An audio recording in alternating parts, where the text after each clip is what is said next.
রাগের কথা শুনবেন এই যে দেখো না কত গারো বড় হিন্দু অমুক তমুক মুসলমান সব চাইতে 1 নাম্বার মাদার চুত হলো আমাদের মুসলমান। 1 নাম্বার মাদার চুত আমাদের মুসলমান। 1 নাম্বার মাদার চুত কিসের নিগাল? এই যে বিজেপির তরফে থেকে শিলাজিৎ দেব কইতাছে মুসলমান সব বাংলাদেশি, সেই হিমন্ত বিশ্ব শর্মা কইতাছে মুসলমান সব বাংলাদেশি, মোদী কইতাছে সবকে খেদাও। আর আমাদের এই মাদার চোত্রা ফুলের ছবি নিয়ে বিজেপির ছবি নিয়ে যে বাবার ছবি মাদার চোত মুসলমান তার গোষ্ঠী চুদি তার মায়ের চুদি মুসলমান। যে মুসলমান ফুলের ছবি নিব মায়া চুদু তাকে একবারে কাইরে দিয়ে জেলে যাওয়া বেশি ভালো।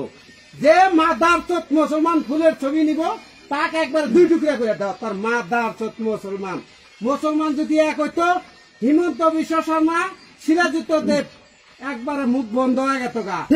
এই মাদার চোত মুসলমান বুঝে না। কংগ্রেসকে ভোট দিতে 20 করে, কংগ্রেসকে ভোট দিতে 20 করে ইডক নে দরবার আছো তাই মাদার চোত।